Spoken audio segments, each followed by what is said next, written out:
आप लोग तैयार हैं? देखिए, मैं बहुत सुपर एक्साइटेड हूँ और सामने देख पा रहा हूँ अपने सामने अभिषेक सर को। अभिषेक सर, मेरी आवाज बिल्कुल क्लियर है? ओह, थैंक यू सो मच। और जैसा मैंने आपको बताया कि आज बहुत इंपॉर्टेंट डिस्कशन हम लोग करने वाले हैं, बहुत इंपॉर्टेंट टॉपिक पे, और एक ऐसी पर्सनालिटी के द्वारा जिन्होंने मतलब ये साबित करके दिखाया कि जिस टॉपिक पे वो बात करने जा रहे हैं, उस टॉपिक को उन्होंने ना केवल अपने शब्दों में बात करेंगे, लेकिन सर ने उस टॉपिक को प्रूव किया अपनी लाइफ में। तो बहुत सारे ऐसे लोग हो सकते हैं जो आज हमारे साथ नए हैं, जिन्हें इस बिजनेस के बारे में, अपॉर्चुनिटी के बारे में ज्यादा जानकारी नहीं है, तो उनके लिए मीटिंग बहुत इंपॉर्टेंट है। और जितने भी हमारे डिस्ट्रीब्यूटर्स हैं, उनके लिए तो ये बहुत ही इंपॉर्टेंट टॉपिक है जिसके ऊपर आज हम बात करने वाले हैं। आज आपका विश्वास और आपका इस बिजनेस के प्रति फेथ और भी पहले से बढ़ने वाला है, और आप आज के बाद से एक नई सोच और नई दिशा और नई मानसिकता के साथ आप इस बिजनेस को करने वाले हैं। और जिस पर्सनालिटी के द्वारा मैं आपको ये टॉपिक पे बात कराने जा रहा हूँ, वो पर्सनालिटी अपने आप में मतलब आज उन्हें किसी परिचय की जरूरत नहीं है। आज पूरी इंडस्ट्री में उनका नाम ही काफी है। नहीं, आज मार्केटिंग इंडस्ट्री सर को एक बहुत बढ़िया नजर से देखता है, एक प्राउड से देखता है कि आज चिंतन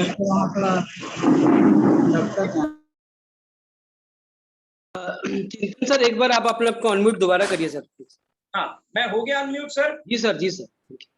ओके, जैसा मैंने कहा कि जिस टॉपिक पे हम बात करने वाले हैं उसकी जानकारी देने के लिए एक बहुत शानदार पर्सनालिटी हमारे बीच में, और सर ने अपने आप को प्रूव किया है। आज लाखों करोड़ों में ऐसे लोग होते हैं जो कि बहुत सारे लोगों की इंस्पिरेशन बनते हैं। आज जैसा कि टॉपिक आप सब जानते हैं कि इस आज के दौर में नेटवर्क मार्केटिंग क्यों हमें एज अ करियर लेने का बिल्कुल सही समय है।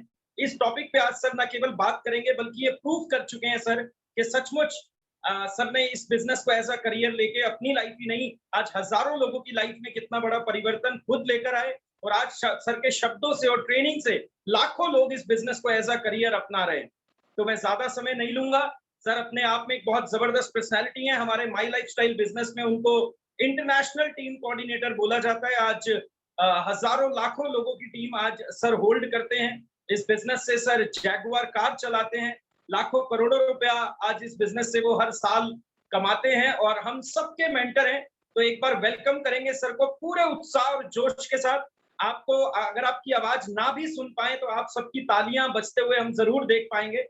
तो we will invite our mentor, our guru, mister Gaurav Mehra sir on the screen.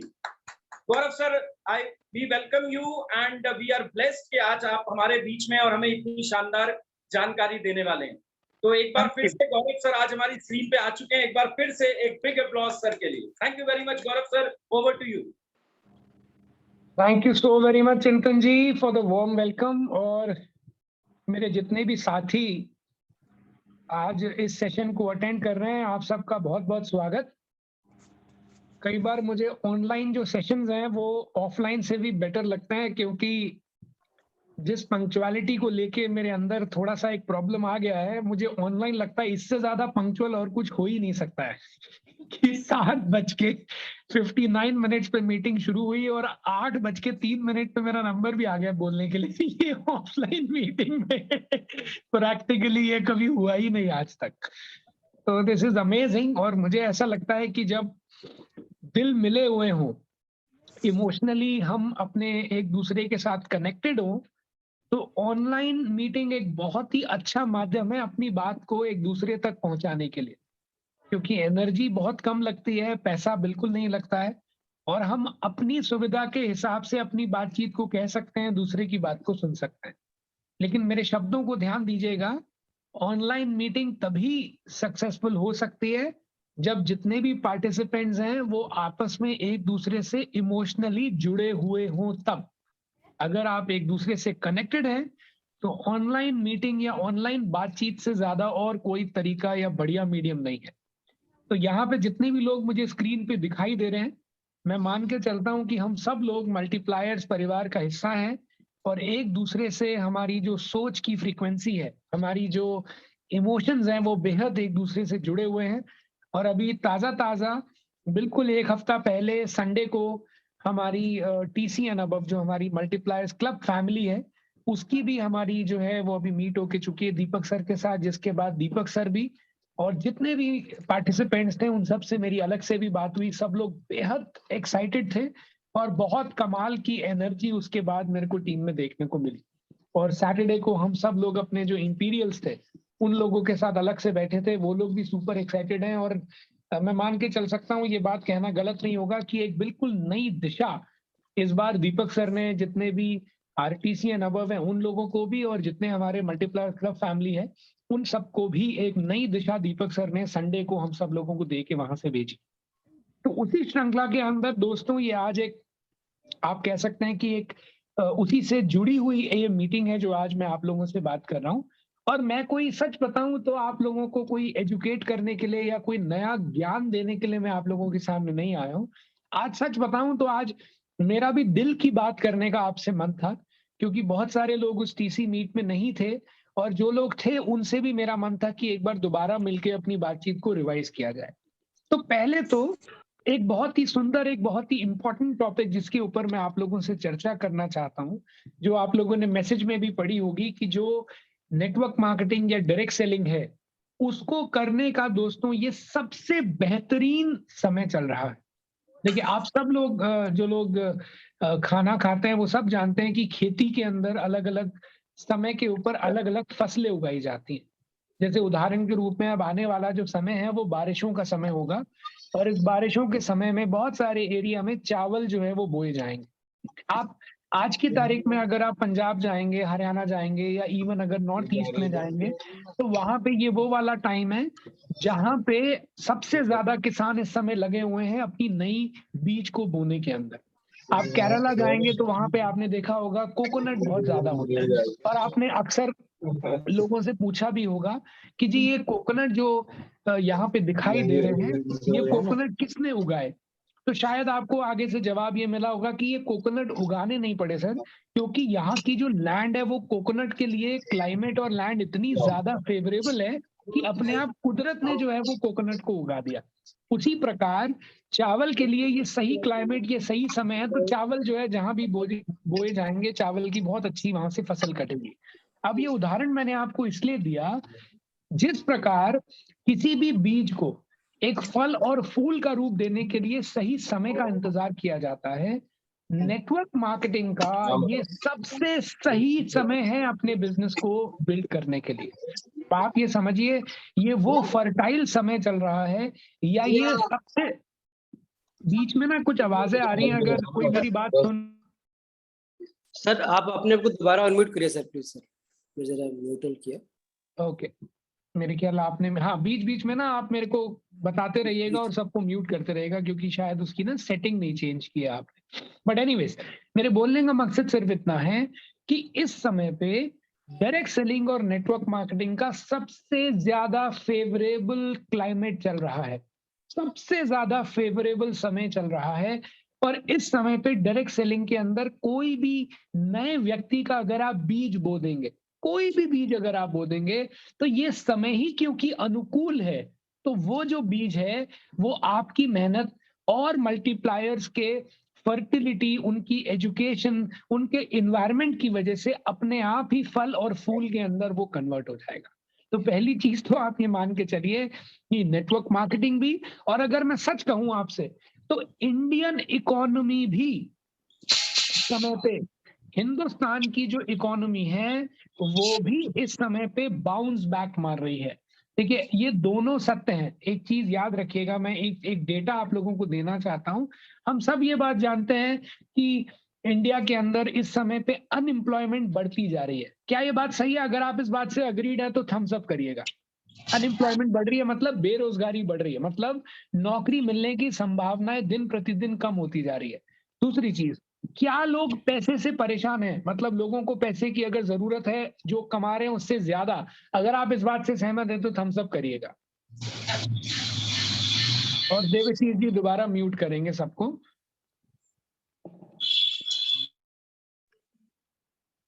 Unmute my self. Okay. तीसरी चीज, क्या इस समय लोग कुछ नया खोज रहे हैं अपने जीवन में? आपको क्या लगता है, are people searching for something जो उनको कुछ फाइनेंशियल बेनिफिट दे सके? अगर आप हाँ हैं या आप ओके हैं तो एक बार आप थम्स अप दिखाएं। ओके, सब लोग बोल रहे हैं, जिन लोग हैं, कुछ लोग तो जेन्युइनली बोल रहे हैं, कुछ लोग शायद मेरे प्यार में, मेरे उसमें बोल रहे हैं शर्म में कि ये क्या सोचेंगे, तो थम्स अप कर ही देते हैं। बट दोनों केस में बात तो सही है, राइट? मतलब मैक्सिमम लोग ऐसे हैं जिनके पास पैसे की कमी है इस समय, पैसे की, या ये कह लीजिए जरूरत उनकी ज्यादा है और उनके पास पैसे की अवेलेबिलिटी कम है। ये एक सच है, ठीक। अब दूसरी तरफ आते हैं, क्या आपने ऐसा सुना कि सौरभ जी जैसा बताते हैं कि जी मैं XUV 700 को बुक करने के लिए गया और वो बोल रहे हैं कि उनकी 6 महीने तक गाड़ी अवेलेबल ही नहीं है, सारी की सारी गाड़ी बुकिंग पे है। क्या आपने ऐसा कभी सुनने आया? तो एक बार एकदम ओके करें। ओके, क्या आपको ये सुनने में आया कि हमारे जो अदानी जी हैं, जो अभी अभी लेटेस्ट जो है वो काफी अमीर और इंडिया के सबसे अमीर आदमी में आ गए और उनकी कंपनी जो है वो बहुत ही बढ़िया रेवेन्यू जनरेट कर रही है? क्या अभी ऐसा कुछ पिछले एक हफ्ते में आपको सुनने में आया है क्या? ओके, सुनने में आया। जो लोग शेयर मार्केट को फॉलो करते हैं, एक चीज होती है उसको निफ्टी या सेंसेक्स बोलते हैं, वो सेंसेक्स काफी नीचे चला गया था जब कोविड आया, मतलब मार्च 2020 में। आज वो वापस आ गया, ये बड़ी बात नहीं है, लेकिन जो 2020 से पहले उसका वैल्यू था, आज वो उससे भी ऊपर चल रहा है। अगर आपको ये बात मालूम है तो एक बार आप थम्स अप करिए। ओके, इट मीन्स, ध्यान से सुनिएगा, बहुत बहुत कमाल की बात बोल रहा हूं। इट मीन्स इस समय में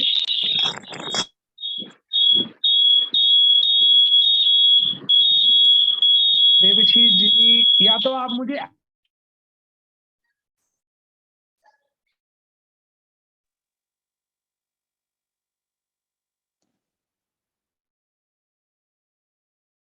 मेरी आवाज आ रही है तो एक बार थम्स अप करेंगे। अब कोई भी नहीं कर पाएगा, मेरे पास कंट्रोल आ गया। Okay, now I am saying, ध्यान से सुनिएगा, इट मीन्स कि इंडियन इकोनॉमी में पैसा तो बहुत फ्लो कर रहा है, लेकिन बहुत कम लोगों की पॉकेट्स में बचा है।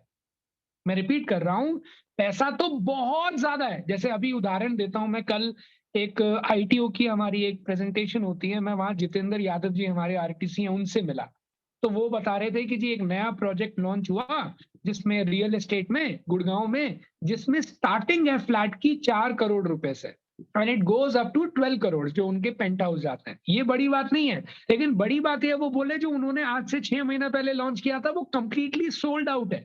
तो कोई तो है जो वो 4-4 करोड़ रुपए के फ्लैट्स को 4 BHK 5 BHK को खरीद रहा है। तो मैं बोलने की कोशिश क्या कर रहा हूं, समुंदर में पानी की कमी नहीं है। हाँ, बाल्टियां बहुत कम लोगों के पास बची हैं जो उस पानी को उठा उठा के अपने घर ले जा रहे हैं। बाकी लोग तो बेचारे चम्मच या चुल्लू में ही ले जा रहे हैं, तो उनके पास उसका हिस्सा आ नहीं रहा है। और मेरे को याद है 2007 में हम पढ़ा करते थे कि 3 कैटेगरी हिंदुस्तान में चल रही हैं, जिसको बोलते थे, आपने सुना होगा, upper class, middle class, lower class. आपने सुना होगा, हम बचपन से पढ़ रहे हैं जी 3 क्लासेस होती हैं, मिडिल क्लास पे तो सबसे ज्यादा जोर है, तो upper class, middle class, lower class, और उसमें भी 3 कैटेगरीज आ जाती हैं, अपर अपर, अपर मिडिल, अपर लोअर, फिर मिडिल अपर, फिर मिडिल मिडिल, मिडिल लोअर। आपने सुना होगा 9 कैटेगरीज। लेकिन तब मैं पढ़ा करता था कि इकोनॉमिस्ट कह रहे हैं कि आने वाले कुछ सालों में सिर्फ 2 ही कैटेगरीज रह जाएंगी, ईदर यू हैव और यू डोंट हैव। या तो आपके पास होगा तो इतना होगा कि आपको पता भी नहीं होगा कि कितना है, या फिर आप हमेशा तंगी में अपना जीवन गुजारेंगे। और ये जो गैप है वो बढ़ते जा रहा है, बढ़ते जा रहा है, बढ़ते जा रहा है, बढ़ते जा रहा है। तो ये बात मैंने आपसे क्यों कही, इंडियन इकोनॉमी में इस समय में पैसा तो बहुत है, लेकिन सवाल ये है, मेरे और आपके पास ऐसा कौन सा मैग्नेट है कि हम उस मैग्नेट से उस पैसे को अपनी पॉकेट में अट्रैक्ट कर सकते हैं। अगर हमारे पास मैग्नेट नहीं है तो इस गलतफहमी में मत रहिएगा कि इकोनॉमी में पैसा ही नहीं है। मैं रिपीट कर रहा हूं, अगर मेरे आपके पास बाल्टी नहीं है तो इस गलतफहमी में मत रहिएगा कि भाई साहब समुंदर में पानी ही नहीं है। पानी बहुत है, मेरे आपके पास बाल्टी है या नहीं, या कोई ऐसी मोटर है या नहीं जो उस समुंदर के पानी को पाइपलाइन से मेरे घर पहुंचाती है, वो मैटर करता है। तो डायरेक्ट सेलिंग को आज आप उस मोटर के रूप में देखिए, उस बाल्टी के रूप में देखिए कि इकोनॉमी में बहुत पैसा है, कुछ लोगों के पास है। अगर आज मेरे आपके पास वो मोटर आ जाए, वो मैकेनिज्म आ जाए, तो हम उस मोटर को लगा के उस पानी को अपने घर तक लेके आ सकते हैं। तो ध्यान से सुनिएगा, नेटवर्क मार्केटिंग को क्यों दीपक बजाज जी कहते हैं कि ये सबसे सुनहरा वक्त है। और मेरा कहना ये है, नेटवर्क मार्केटिंग को एज अ बिजनेस नहीं, as a career, as a business नहीं, एज अ करियर करने का ये सबसे सही मौका और सबसे सही वक्त है। क्योंकि अगर आप इस बिजनेस को एज अ करियर ले लेते हैं इस समय पे, मैं बताता हूं बैजाते बल्ले बल्ले हो जानी है आपकी। कारण बताता हूं आपको, ध्यान से सुनिएगा। किसी भी प्रोफेशन को, देखिए ये जो शब्द है ना करियर, हम सब लोगों ने सुना है, हम सब अपने बच्चों को भी सिखाते हैं कि बेटा अच्छी नौकरी लग जाए ताकि आपका अच्छा करियर बन जाए।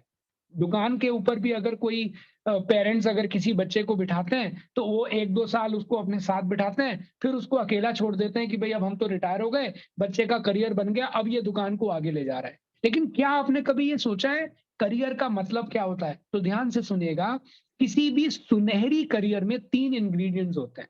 किसी भी सुनहरी, किसी भी। सबसे पहली चीज, करियर में चाहिए लीगैलिटी। आप वही काम को अपना करियर बोल सकते हैं जो लीगल है, जो मान्यता प्राप्त है। जैसे उदाहरण के रूप में, अगर कोई चार्टर्ड अकाउंटेंट बनना चाहता है तो वो इसीलिए चार्टर्ड अकाउंटेंट बनना चाहता है क्योंकि वो एक लीगल प्रोफेशन है। अगर कोई बिजनेस करना चाहता है, कोई खेती करना चाहता है, कोई शेफ बनना चाहता है, कोई डॉक्टर बनना चाहता है, कोई नौकरी करना चाहता है, क्यों? क्योंकि नौकरी करना एक लीगल प्रोफेशन है।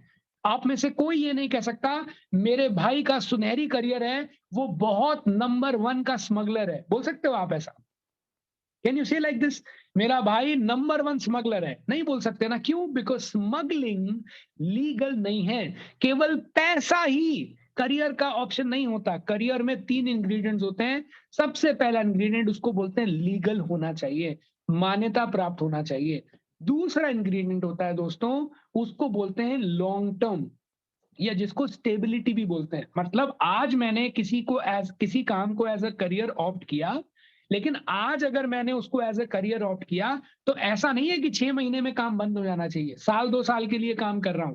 अगर वो लॉन्ग टर्म होगा, लॉन्ग टर्म स्टेबल होगा, तभी मैं और आप उसको एज अ करियर के रूप में देखेंगे। अगर वो शॉर्ट टर्म होगा तो फिर वो करियर नहीं है। जैसे उदाहरण के रूप में, जो लोग डेली वेजेस पे काम करते हैं, जो लोग डेली वर्कर्स होते हैं, आप समझते हैं कि भाई कहीं कॉन्ट्रैक्ट पे लगे हुए हैं, जब फोन आया तो चले जाएंगे, दिन की दिहाड़ी के ऊपर वो काम करेंगे।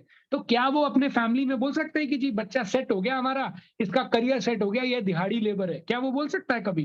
कभी नहीं बोल सकता है। क्यों? क्योंकि उसको यही नहीं पता कल पता नहीं काम होगा या नहीं होगा। अगर आपको आने वाले कल की सर्टेनिटी होगी, तभी आप उसको एक हेल्दी करियर ऑप्शन मानेंगे। तो पहला लीगल, दूसरा लॉन्ग टर्म स्टेबिलिटी, और तीसरा और अंतिम उसको बोलते हैं दोस्तों बढ़ती हुई आमदनी। न केवल आमदनी, बढ़ती हुई आमदनी। जैसे उदाहरण के रूप में, मैं नौकरी करना चाहता हूं, मेरे पेरेंट्स चाहते थे कि ये किसी अच्छी कंपनी में नौकरी लग जाए ताकि इसका करियर सेट हो जाए। अच्छी कंपनी कौन सी? पहली चीज, वो कंपनी जो लीगल हो। मेरे पापा ये नहीं चाहते थे कि मेरा बेटा किसी ऐसी कंपनी में लग जाए जो ड्रग्स बेचती हो। ऐसा कभी नहीं चाहेंगे वो। क्यों? क्योंकि वो लीगल काम नहीं है। हाँ, मोटरसाइकिल बेचती हो, चाहे साइकिल बेचती हो, चाहे गाड़ी बेचती हो, चाहे ट्रेन बेचती हो, लेकिन अगर लीगल होगी तभी उसको वो करियर मानेंगे। दूसरा, मेरे पापा चाहते थे कि मेरी नौकरी ऐसी कंपनी में जगे जो काफी समय से चल रही हो, जिससे ये प्रमाणित हो जाए कि आने वाले भी काफी समय तक चलेगी। और जैसे आपने बहुत सारे लोगों को देखा होगा, पेरेंट्स डरते हैं किसी बच्चे की नौकरी अगर स्टार्टअप में लग जाए। स्टार्टअप आप समझते हैं, जो अभी 6 महीने पहले शुरू हुआ था, तो उनको डर लगता है कि पता नहीं ये काम लंबा चलेगा या नहीं चलेगा, तो उसको वो डरते रहते हैं क्योंकि उसको वो लीगल करियर ऑप्शन नहीं मानते। और तीसरी और अंतिम चीज, अच्छी आमदनी। न केवल अच्छी आमदनी आज हो, जैसे जैसे समय बढ़े वैसे वैसे मेरी आमदनी बढ़ती रहनी चाहिए। अगर किसी भी प्रोफेशन में ये 3 चीजें मिल जाएं तो उसको बड़ी रिस्पेक्टफुल निगाहों से सोसाइटी देखने लगती है और आप बहुत खुशी के साथ उसको करियर ऑप्शन मानते हैं। अब कुछ एग्जांपल्स लेते हैं। आज से 20-25 साल पहले मैं कुछ उदाहरण आपको देता हूं, कुछ ऐसे कामों के बारे में आपको बताता हूं जिन कामों को लोग करियर नहीं मानते थे और उनके पेरेंट्स या सोसाइटी रिस्पेक्टेबल निगाहों से नहीं देखती थी। जैसे आज से 20-25 साल पहले अगर किसी का बच्चा सिंगिंग करना चाहता हो, डांसिंग करना चाहता हो या ऑर्केस्ट्रा बजाना चाहता हो, तो क्या पेरेंट्स उसको प्रमोट मतलब उसको प्रोत्साहन देते थे या उसको रोकते थे? अगर आप कहते हो रोकते थे तो थम्स अप करिए, अगर आप कहते हो रोकते थे तो थम्स अप करिए। Thumbs up, correct. आज से 30 साल पहले अगर कोई बच्चा 18-19 साल में बड़ा होके ये बोले, पापा मुझे तो रियल एस्टेट में जाना है, मुझे तो प्रॉपर्टी डीलर बनना है। 30 साल पहले अगर अपना बच्चा अपने पेरेंट्स को बोलता था मुझे प्रॉपर्टी डीलर बनना है, तो आपको क्या लगता है लोग उनको रोकते थे या नहीं? अगर आपको लगता है रोकते थे तो आप थम्स अप करिए। रोकते थे। क्यों रोकते थे? क्योंकि ये 3 चीजें 30 साल पहले प्रॉपर्टी डीलिंग में दिखाई नहीं देती थी। हाँ, प्रॉपर्टी डीलिंग में लीगैलिटी दिखती हो शायद, लेकिन कुछ बिल्डर ऐसे थे जिन्होंने इल्लीगल कंस्ट्रक्शन करके लोगों का बर्बाद कर दिया पैसा, तो वो बदनाम हो जाता था प्रोफेशन। उसी प्रकार बहुत सारे लोग जो डांसिंग या सिंगिंग में अपना करियर बनाना चाहते थे उस जमाने में, वो किसी ऐसे गलत ग्रुप के साथ फंस जाते थे जो लीगल काम नहीं करते थे। लीगल करते थे तो स्टेबल नहीं करते थे, और अगर स्टेबिलिटी होती थी तो उस टाइम पे उस प्रोफेशन में उतना पैसा नहीं होता था। मुझे याद है जब मैं क्रिकेट खेलता था तो हमारे घर पे चलता था, खेलोगे कूदो, आपने सुना है, पढ़ोगे लिखोगे तो बनोगे नवाब, खेलोगे कूदोगे तो हो जाओगे खराब। क्यों? क्योंकि उस समय पे स्पोर्ट्स में ना तो पैसा था और ना ही स्टेबिलिटी थी। लेकिन आज अगर बच्चा अच्छा स्पोर्ट्स खेलता हो तो वही पेरेंट्स पढ़ाई छुड़वा के भी उसकी कोचिंग लगवाने के लिए तैयार हैं, कारण उनको पता है अगर आईपीएल में निकल गया तो लीगल है, स्टेबल है, और बाबूजी अगर एक मैच भी खेल गया ना पूरे सीजन में तो इतना पैसा वो कमा लेगा कि आने वाली पुश्ते बैठ के खा सकती हैं। क्योंकि ये तीनों चीजें आज प्रॉपर्टी डीलिंग में भी आ गई, आज क्रिकेट या स्पोर्ट्स में भी आ गई, ये चीजें सिंगिंग डांसिंग में भी आ गई, तो वही पेरेंट्स जो रोकते थे अपने बच्चों को ये काम करने से, आज उन्हीं बच्चों को लाइन में ले लेके खड़े होते हैं, इंडियन आइडल की लाइन में, सिंगिंग सुपरस्टार्स की लाइन में। क्यों? क्योंकि आज उनको ये करियर दिखता है। अब मैंने ये बातें आपको क्यों कही? डायरेक्ट सेलिंग को भी दोस्तों इंडिया में आए 20 साल से ज्यादा हो गए, और आज मैं ये बात आपको प्राउडली बोल सकता हूं, डायरेक्ट सेलिंग ये तीनों चीजों में पार कर गई। नंबर 1 जो सबसे पहला सवालिया निशान होता था, लीगल है इलीगल है, लीगल है इलीगल है, लीगल है इलीगल है। आज सबसे पहले आपको बताना चाहता हूं, अगर आपको ऑलरेडी नहीं पता, डायरेक्ट सेलिंग इंडिया में मान्यता प्राप्त हो गई। जब मैंने शुरू की थी 2007 में तो डायरेक्ट सेलिंग ना तो लीगल थी ना इलीगल थी, ना लीगल थी ना इलीगल थी। कारण क्योंकि इसके ऊपर ना कोई बात थी, ना कोई लॉ था, ना कोई सरकार की तरफ से चर्चा थी। 2016 में पहली बार सरकार की तरफ से गाइडलाइन आई। गाइडलाइन का मतलब क्या होता है? हिदायतें, रिकमेंडेशन। जैसे आपने सुना होगा कि आपको चलते हुए लेन में गाड़ी चलानी चाहिए, ये हिदायत है, ये रूल नहीं है, लेकिन ये गाइडलाइन है। लेकिन सीट बेल्ट पहननी चाहिए, ये राय नहीं है, ये लॉ है, ये आपको पहननी पड़ेगी, नहीं तो चालान कट जाएगा। उसी प्रकार आज 2021 दिसंबर को डायरेक्ट सेलिंग में जो 2016 में गाइडलाइन आई, उसी गाइडलाइंस के ऊपर हमारा लॉ आ गया। मतलब सरकार की नजर में पहली बार दस्तावेज में डायरेक्ट सेलिंग नाम का शब्द आ गया। और ये जो लॉ भी आया ना दोस्तों, ये मिनिस्ट्री ऑफ कंज्यूमर अफेयर्स लेके आई है, कंज्यूमर्स प्रोटेक्शन एक्ट के अंतर्गत। मतलब जो उपभोक्ता है उन लोगों के नजरिए से जो जो चीजें कंपनी को फॉलो करनी चाहिए, वो सारी चीजें उस लॉ में लिखी हुई हैं। और माई लाइफस्टाइल जिस कंपनी के साथ हम जुड़े हैं दोस्तों, वो कंपनी सबसे पहली कंपनी थी जब गाइडलाइंस आई थी तो उसको भी अपनी लिस्ट में नाम ऐड करने के लिए फर्स्ट कंपनी, और लॉ के अंदर भी हमारी पहली कंपनी है जो अपने आप को रजिस्टर कराने के अंदर प्रोसेस के अंदर लगी हुई है।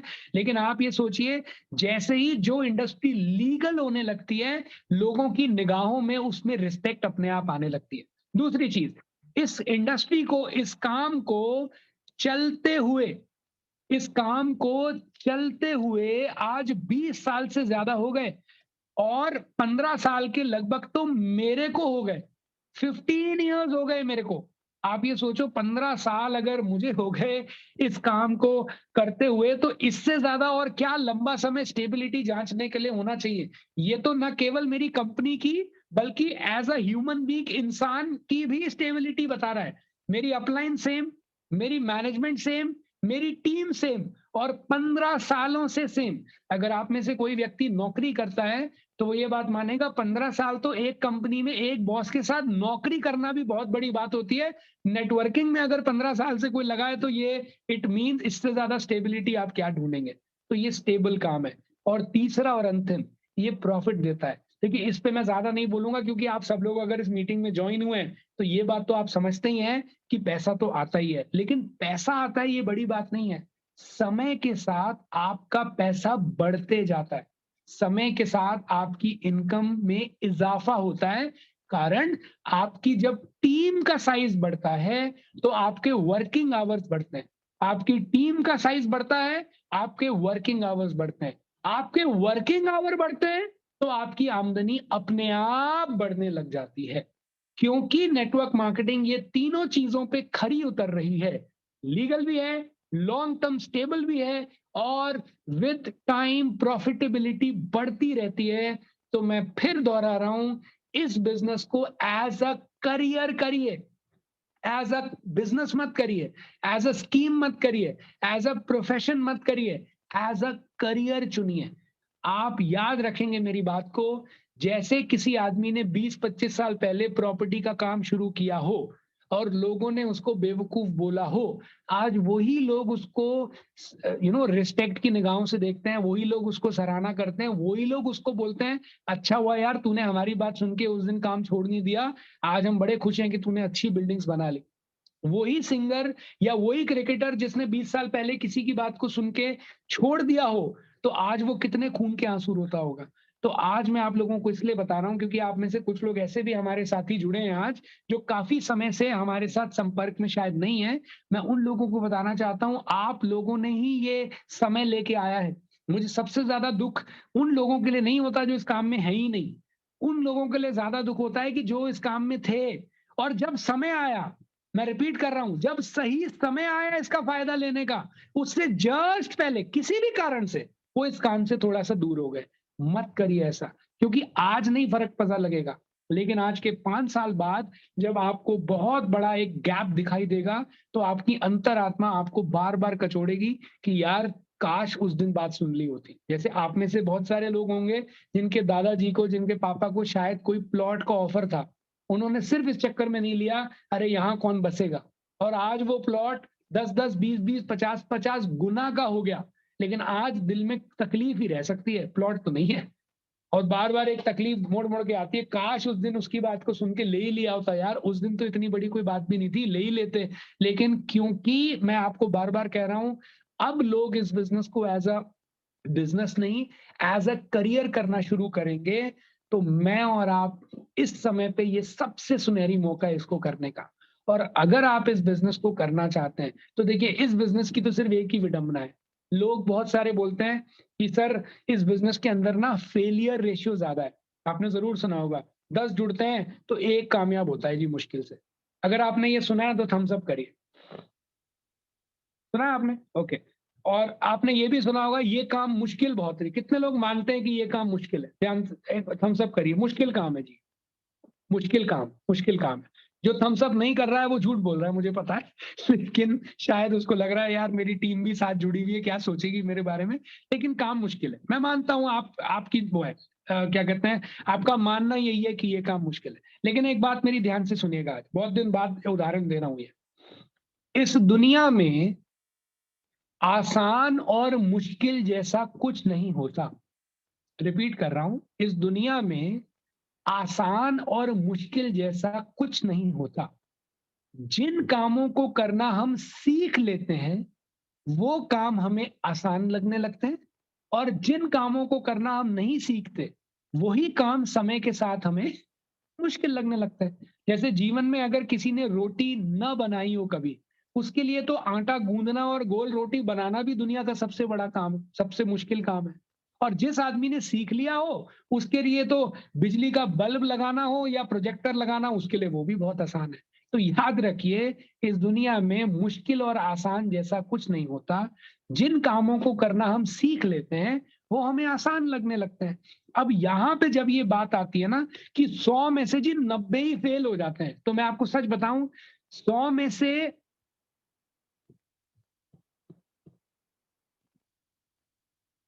मेरी आवाज आ रही है दोस्तों? Yes yes yes sir, yes sir. Okay. आपने सुना होगा 100 में से 90 जो हैं लोग वो फेल हो जाते हैं। एक्चुअली में 100 में से 90 फेल नहीं होते, या 100 में से 10 कामयाब नहीं होते। 100 में से 10 ही सीखने को तैयार होते हैं। मैं रिपीट कर रहा हूं, क्योंकि 100 में से 10 ही सीखने को तैयार होते हैं, तो 10 ही कामयाब होते हैं। कामयाबी तो 100% है। रिपीट कर रहा हूं बार बार, 100% लोग इस बिजनेस में कामयाब हैं। हाँ, सीखने वालों की रेशियो बहुत कम है, क्योंकि सीखने वाला आदमी को कहीं ना कहीं उसकी प्रायोरिटीज मार जाती है। उसको क्या लगता है, पहले मैं अपने काम निपटा लूं फिर इसको देखूंगा, पहले मैं अपनी दुकान संभाल लूं फिर टाइम मिलेगा तो इसको देखूंगा, पहले मैं अपनी नौकरी निपटा लूं फिर टाइम मिलेगा तो सीखूंगा। जब जब आप इस बिजनेस की सीखने को, लर्निंग को सबसे अंतिम प्रायोरिटी देते हो, तो ये बिजनेस भी आपको उसी तरीके से अंतिम प्रायोरिटी देता है। अगर मेरे से कोई पूछे कि जी आप कैसे कामयाब हुए, ऐसा आपने क्या अलग किया, मैं कसम से बताऊं, मेरे अंदर आप लोगों से बहुत कम स्किल्स हैं, लेकिन हाँ एक चीज में मैं आपसे आगे हूं, मुझे सीखने की जो ललक थी, सीखने की जो जिद थी, जो जानने की जो क्रियोसिटी थी, वो आप लोगों से ज्यादा थी। क्योंकि मैं जानता रहा, देखता रहा, और मेरे को एक चीज पक्की थी, दो मतलब, एक तो मैं सीखना चाहता था, दूसरा मेरे साथ ये अड़ी थी, मैं किसी भी राह चलते से नहीं सीखूंगा। मतलब ये नहीं कि कोई भी आया अपना गुरु ज्ञान दे के चला गया भाई साहब, वो नहीं। सीखूंगा तो उन लोगों से सीखूंगा जो ऑलरेडी इस काम में कामयाब हैं। आप सोचिए ना, अव्वल तो हमारे काम में लोग सीखना ही नहीं चाहते, और अगर सीखना भी चाहते हैं तो आप एक बार इमेजिन करिए कि आप किसी ऐसे आदमी से सीख रहे हैं साइकिल चलाना जिसने जीवन में खुद कभी साइकिल ना चलाई हो। आपको लगता है वो सिखा सकता है आपको? आप सोचो, आप अगर मोटरसाइकिल चलाना नहीं जानते, आप किसी को मोटरसाइकिल चलाना सिखा सकते हैं? नहीं। लेकिन हिंदुस्तान की समस्या क्या है, यहाँ पे आदमी को मोटरसाइकिल चलाना ना आता हो, लेकिन हवाई जहाज कैसे चलता है वो सिखा देता है। वो क्या, और मैं हवाई जहाज मैं सिखाता हूँ जी आपको। मोटरसाइकिल नहीं आती उसको, लेकिन हवाई जहाज सिखा देगा वो। और उससे भी बड़े प्रॉब्लम किसमें है, सीखने वाले में। सीखने वाला कहता है भाई ले मेरा करोड़ों का दिमाग, तू सिखा मेरे को किस तरीके से हवाई जहाज चलाएंगे। तो भाई साहब एक बात बताइए, फिर गलती सामने वाले की थोड़ा ना है। क्योंकि हिंदुस्तान में तो एक ही दिक्कत है, आदमी ने खुद कभी लॉयर बनाओ ना बनाओ, वो आपको ये जरूर सलाह दे देगा केस कैसे लड़ो। खुद कभी उसने अपना घर खरीदा हो या बनाया हो या ना बनाया हो, आपको जरूर सलाह दे देगा वो कि आपको अपने घर का स्ट्रक्चर, मतलब वो आर्किटेक्ट पागल है जिन्होंने इतनी मेहनत करके अपनी डिग्री ली, उन्होंने इतने सारे उससे नहीं पूछता है आदमी, क्या करता है उससे पूछेगा जिसने जिंदगी में कभी खुद अपना घर नहीं बनाया। तो आप वो गलती न करें, आप सीखें। और मैं फिर कह रहा हूं, किसी के लिए मत सीखिए, खुद के लिए सीखिए। मैं तो यहां तक भी कहता हूं, आप ये सोच के भी सीख सकते हैं कि यार समझ के देखें ये काम मेरे लिए बना भी है कि नहीं। हो सकता है, हो सकता है कि आपको सीखने के बाद दिल से आवाज आए यार ये मेरे लिए नहीं है, तो क्या हो गया, लेकिन कम से कम इस काम को न करने का निर्णय आपका तो होगा। कम से कम इस बात पे तो आप पक्के होंगे कि ये डिसीजन मैंने लिया है, किसी की अर्ध अध कचरे ज्ञान की वजह से ये डिसीजन नहीं आया। मैंने सारे तथ्यों को, फैक्ट्स को समझा, और अब मैंने डिसीजन लिया है इसको करने के लिए।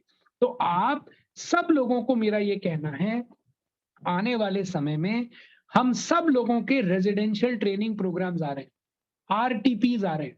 हमारे इस समय पे जो मीटिंग्स में जुड़े हुए हैं, 4 प्रोग्राम्स आ रहे हैं। एक तो 2 हफ्ते के बाद ही है जो हमारा दिल्ली एनसीआर में है, फिर भुवनेश्वर के अंदर हमारा प्रोग्राम है, इसके साथ साथ जीरकपुर के अंदर भी हमारा एक प्रोग्राम है पंजाब के टीम्स के लिए, और प्लस में उसके नेक्स्ट वीक में हमारा जयपुर आगरा हाईवे पे भरतपुर पड़ता है, वहां पे हमारे प्रोग्राम, मतलब हमारे 4 लर्निंग के प्रोग्राम्स आ रहे हैं। जो भी इस मीटिंग में जुड़े हैं, आप अपनी अपलाइन से संपर्क करके आपका जो प्रोग्राम आ रहा है उसकी डिटेल आप उनसे ले सकते हैं। लेकिन ये जो प्रोग्राम है, मैं फिर कह रहा हूं, किसी के लिए नहीं, अपने दिमाग के लिए, अपने लिए, कि भाई मैं इसको एज अ करियर करूं या नहीं करूं। मैं तो ये जांचने के लिए जा रहा हूं, अगर बात बनेगी तो करूंगा, तो फिर एज अ करियर करूं। और मैं सच बताऊं, अब तो जो करियर की तरह करेगा वो पैसा नहीं, मैं बता रहा हूं, वो बाल्टी नहीं जी, वो मोटर लगा लेगा समुंदर से, पानी खत्म नहीं होने को देगा। इतना पानी समुंदर का आएगा ना, घर पे आपको घर बदलना पड़ेगा अपना, इतना पानी मोटर से निकाल लोगे आप। क्योंकि मैं फिर कह रहा हूं, हिंदुस्तान में पैसे की कमी नहीं है दोस्त, उस पैसे को आप कौन सी मैग्नेट या कौन से मैकेनिज्म से अपने घर पे लेके आ सकते हो, वो उसकी कमी है। पानी की या पैसे की कोई कमी नहीं है। यहाँ पे नया आईपीओ आता है, एलआईसी का आईपीओ है, दुनिया लगी हुई है, ऐसा लग रहा है मतलब आईपीओ आया तो एलआईसी का ही आया भाई साहब।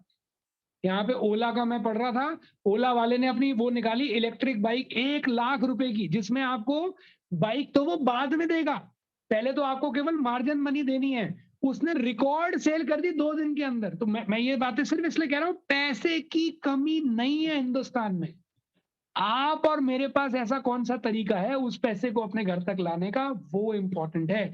और डायरेक्ट सेलिंग मेरे आपके लिए वो मैग्नेट बन सकता है, वो मैकेनिज्म बन सकता है। लेकिन आपके पास दुनिया का best of the best generator हो, अगर आपको स्टार्ट करना नहीं आता, आपके लिए मट्टी है। ये सुनो, आपके पास बेस्ट जनरेटर है कि ये जनरेटर चला दिया, ये मशीन चला दी, तो भाई साहब पानी की बारिश हो जाएगी। लेकिन अगर आपको वो मशीन स्टार्ट करनी ही नहीं आती, आपने कभी जिंदगी में करी नहीं, और उससे राय ले रहे हो जिसने कभी उस मशीन को देखा भी नहीं, तो भैया कैसे आप बताइए कैसे वो स्टार्ट हो सकती है। तो इस बार आप प्रोग्राम में आए, और इस बार मैं आपसे एक और वादा करता हूं, मेरे हालांकि लीडर्स से बातचीत नहीं हुई, लेकिन मैं फिर भी अपनी तरफ से एक वादा करता हूं, जिन्होंने पहले भी अगर आरटीपी देखा हुआ है, इस बार वो मतलब they will go crazy, because इस बार हम थ्योरी के साथ थ्योरी के ऊपर हमारा जो फोकस रहेगा वो मुश्किल से 30-40% रहेगा। इस बार हम 60% अपने प्रोग्राम को प्रैक्टिकल वर्कशॉप में कन्वर्ट कर रहे हैं। We will play games, we will do activities, we will do something with each other, ताकि हम मतलब वो वाले दिन गए। मैंने बोला ना करियर ऑप्शन आ गई। तो जैसे आपने देखा हो, पढ़ाई कराने के तरीके भी ऑनलाइन आने के बाद बदल गए। अब टीचर वो वाली नहीं सरवाइव कर सकती कि जी आई चलो भाई बच्चों पेज नंबर 47 निकालो, तीसरी लाइन, वो वाले दिन गए भैया। Now the teacher has to be in front of the students with all the 3D activities. तो हम लोगों ने भी अपने टीचिंग स्टाइल को, अपने एजुकेशन स्टाइल को बदलने का डिसीजन ले लिया है। This time, with the help of workshops, with the help of practical examples, with the help of activities and role plays, हम लोग एक दूसरे से सीखेंगे, कोई किसी को नहीं सिखाएगा। We will learn with each other.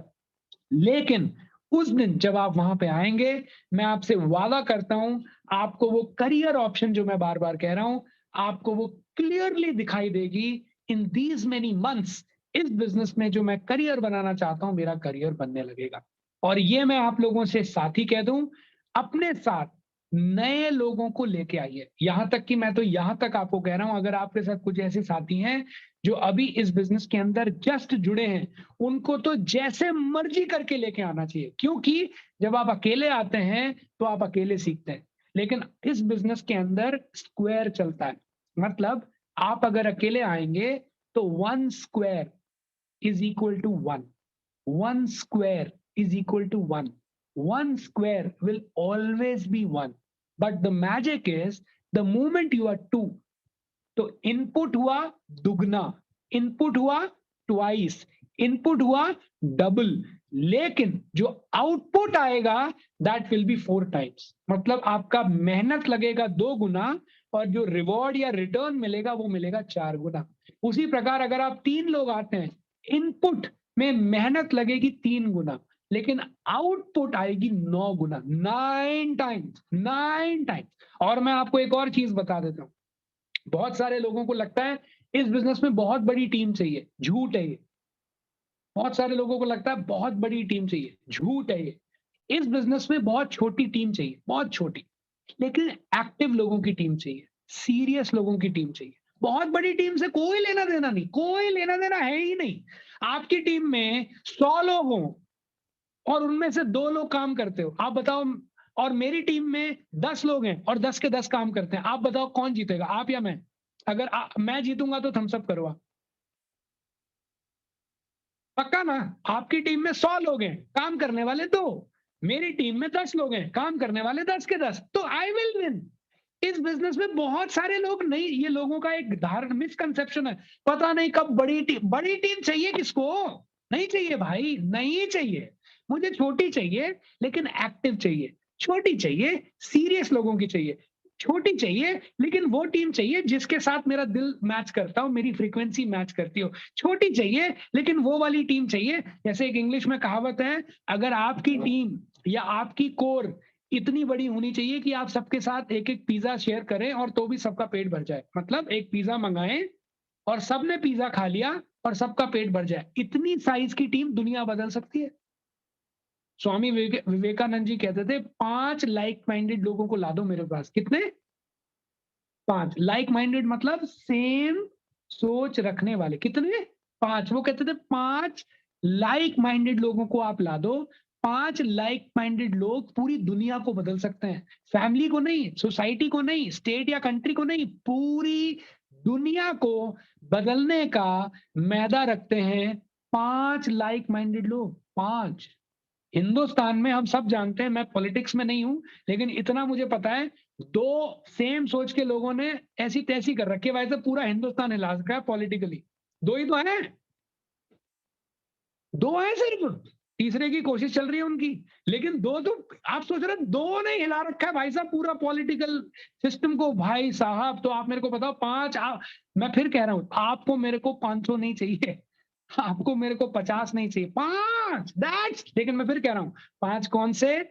मेरा दिल धड़के तो सामने वाले को उसकी बीटिंग सुनाई देनी चाहिए, बस ऐसे वाले 5। जिस दिन ऐसे 5 आपको मेरे को मिल गए, मैं कहना भाई साहब, पानी को स्टोर करने में घर में जगह नहीं बचेगी। आपके घर में पैसों का फ्लड आ जाएगा। घर छोड़ के महल में आपको शिफ्ट होना पड़ेगा। आपको एक्चुअली में घर वालों को बोलना पड़ेगा, जी मेरे तो बीपी की दवाई चालू हो गई, क्योंकि इतना पैसा आ रहा है, मुझे समझ नहीं आ रहा है मैं पैसे का करूँ क्या? मैं सच बता रहा हूँ आपको, वो अलग तरीके का एक चार्म होगा। लेकिन एक बार मेरी बात को मान के इस रेज़िडेंशियल प्रोग्राम में अकेले मत आएँ, अपने साथ कुछ लोगों को लाएँ। मेरे साथी हैं विकास सिंगला जी, उनसे कल मेरी बात हो रही थी, तो वो मुझे बोल रहे थे सर एक बहुत बड़ा सेक्टर है, उसको तो हम मिस आउट कर रहे हैं, जैसे स्टूडेंट्स एक बहुत बड़ा सेक्टर है उन्होंने बताया। तो वो पूछ रहे थे सर स्टूडेंट्स को हम क्या बोल के लेके आए? तो सेम चीज़, स्टूडेंट्स को तो अगर सिंगला जी मेरी बात सुन रहे हैं, स्टूडेंट्स को तो करियर शब्द मतलब आप मानो वो मतलब वो उनकी शादी हो रखी है उस शब्द से।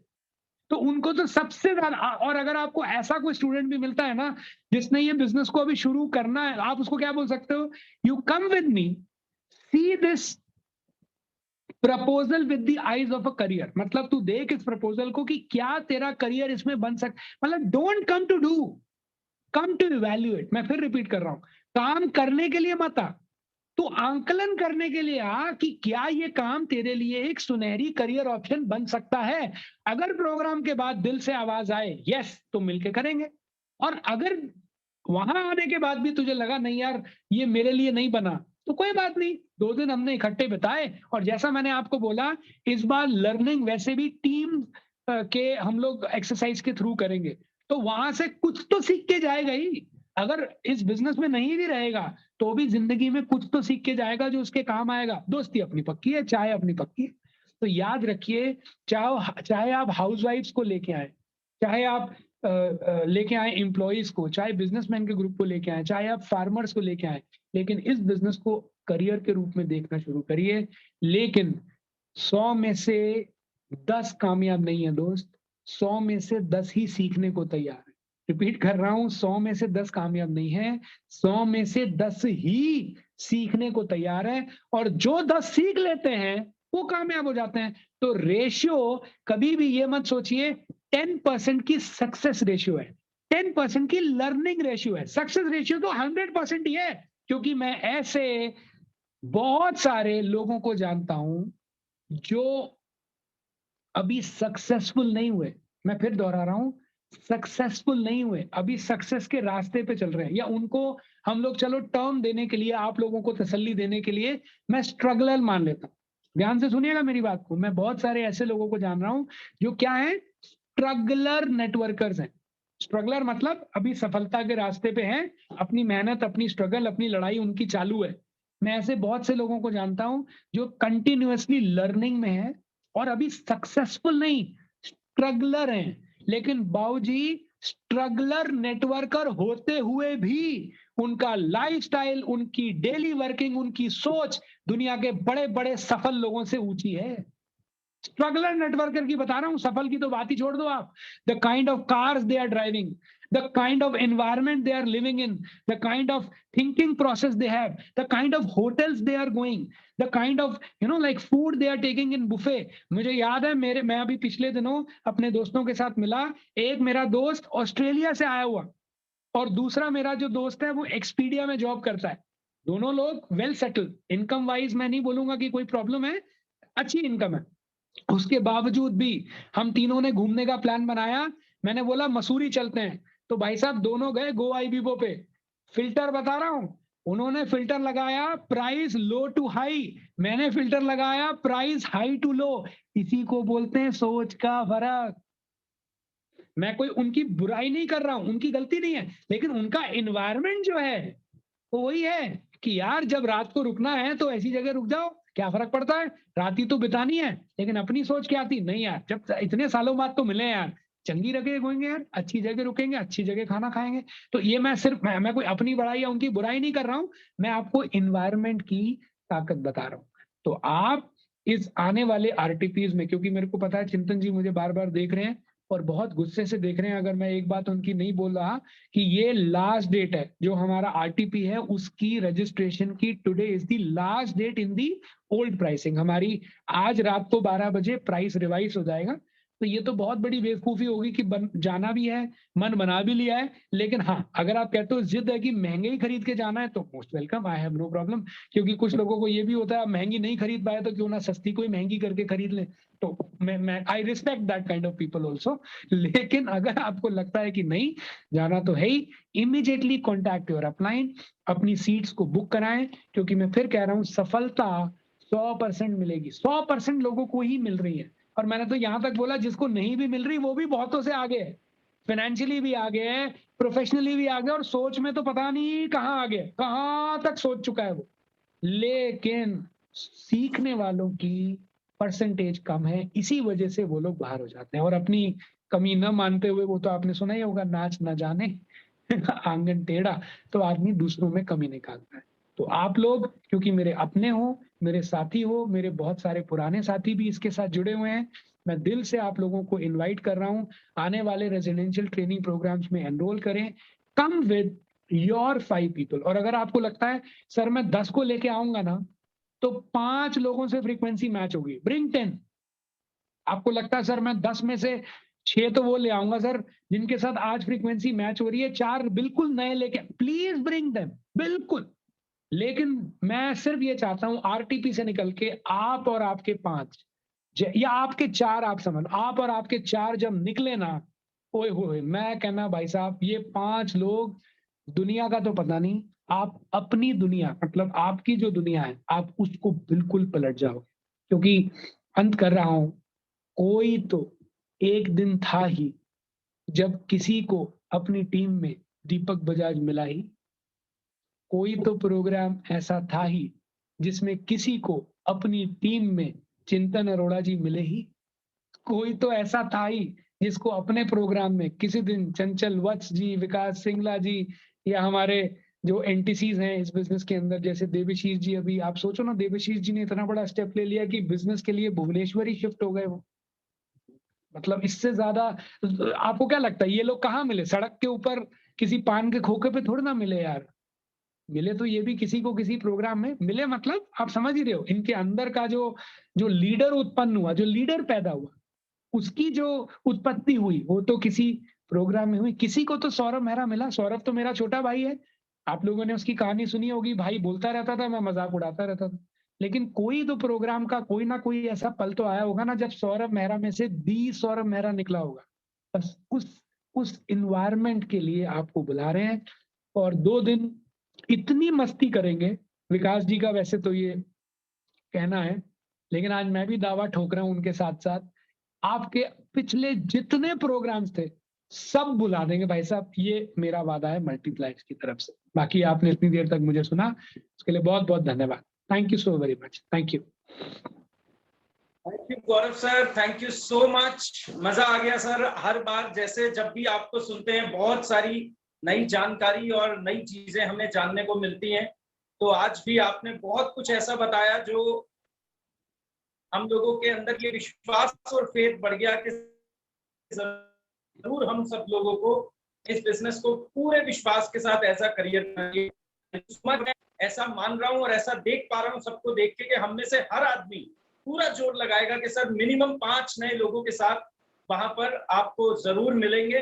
और ये आधे घंटे में जो आपने हमें दे दिया, पूरे 3-4 घंटे जब आप हमारे सामने लाइव रहेंगे तो हम सब, मैं ऐसा फील करता हूं कि बहुत कुछ बड़ा हम आपसे लेके जाएंगे। Thank you so much. और मैं सभी साथियों से रिक्वेस्ट करूंगा, बात बोलूंगा कि जैसा गौरव सर ने बताया, हमारी जो अभी बिल्कुल लेटेस्ट जो अभी आरटीपी है जो आने वाली है, रीसेंट है, अगले शनिवार और इतवार को 14-15 को, उसकी आज डिस्काउंटेड प्राइस का आखिरी दिन है जैसा सर ने भी बताया। तो आप अपने आरटीसी लीडर से संपर्क करके आज ही उस आरटीपी को बुक करें। और बाकी सब लोग जिनको अभी आरटीपी की पूरी जानकारी नहीं है, वो अपने अपने लीडर से बात करके अपनी आरटीपी की टिकट्स को बुक करें। और जैसा गौरव सर ने कहा, इस प्रोग्राम की गुरु दक्षिणा के रूप में हम सर को जरूर उस प्रोग्राम में मिलेंगे अपने मिनिमम 5 लोगों के साथ। और मैं गौरव सर के बिहाफ पे ही सर से एक रिक्वेस्ट करूंगा कि सर जो भी आदमी 5 लोगों के साथ आएगा इंडिविजुअल अपने पर्सनल, आप उनके साथ एक फोटो जरूर हम 5 लोगों के साथ दीजिएगा। गौरव सर, ये रिक्वेस्ट है मेरी आपसे, अगर आप मेरी बात को सुन पा रहे हैं। I promise चिंतन sir, I promise। Thank you so much sir, thank you so much. और उन 5 लोगों के साथ सर की एक इंडिविजुअल फोटो हम जरूर लेंगे, जो भी अपने 5 लोगों के साथ आएगा। चलिए, थैंक यू वेरी मच। और मैं उम्मीद कर रहा हूँ आप मेरी तरह सुपर एक्साइटेड हैं और अभी बौछार आने वाली है आरटीपी टिकट की बुकिंग्स की अपने अपने अप्लायंस के पास। तो अपनी आरटीपी टिकट को बुक करिए और जैसा सर ने बताया, इस बिजनेस को ऐसा करियर करके अपने सपनों को सच करते हैं मिलकर और 2022 में कमाल करते हैं। Once again thank you very much Gaurav sir, and thanks to all of you. और कमाल करते हैं, इसी बात से हम इस प्रोग्राम की समाप्ति करते हैं कि हम 2022 में बहुत बड़ा करने वाले हैं। Thank you very much. Thank you, bye sir, bye. Thank you, sir. Thank you, sir.